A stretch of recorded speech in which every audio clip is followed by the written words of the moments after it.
Good evening, guys. Bill McMillan here with IndyWX.com. This video update is brought to you by the Indiana Sports Report. You can certainly pay them a visit at IndySportsReport.com. Lots of good stories coming up, especially later on this evening, I'm sure, as the big basketball game takes place. Tip-off at 9 o'clock between IU and Purdue. So let's get into a couple of different things here. And first things first, let's just take a quick look at the local radar. Zoom this out. If I can do that, and I don't believe it's going to let me. There we go. All is quiet right now across central Indiana. A nice evening underway. Temperatures currently in the middle 30s across most portions of central Indiana.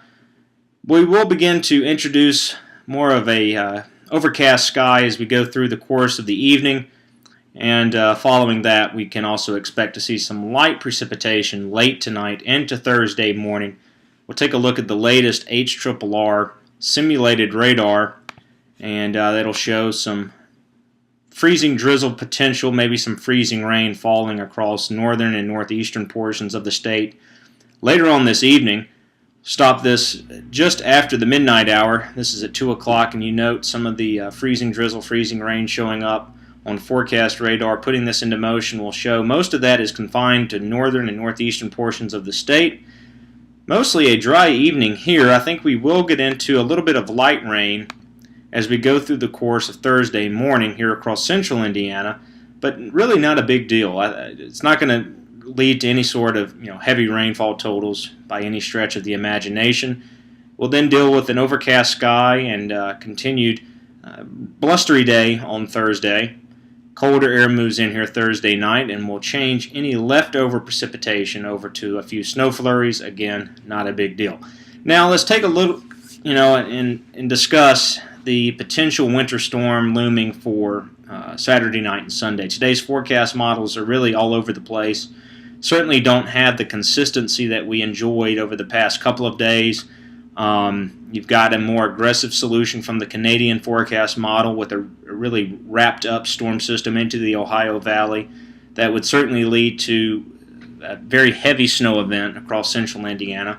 But then you also have a much more suppressed and just really relatively weak solution from the GFS, maybe an inch, maybe 2 inches if that solution pans out. The European misses us entirely, keeps all of the snow well south.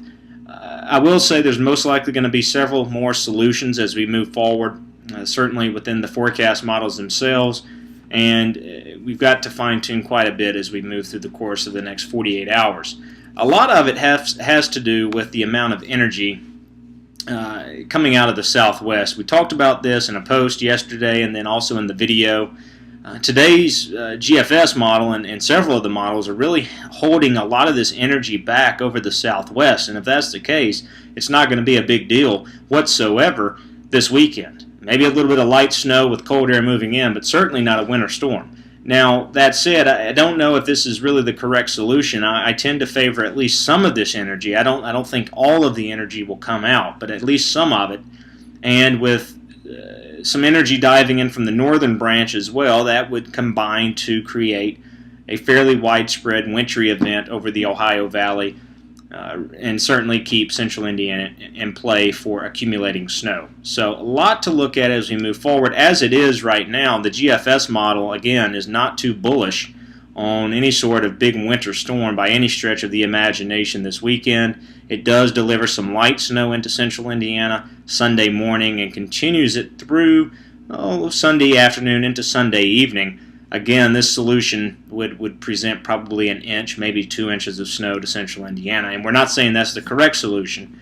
We just wanted to bring that up. Again, I think probably a little bit more energy will come out of the southwest. As a result, we'd be looking at a bit more of a significant storm system.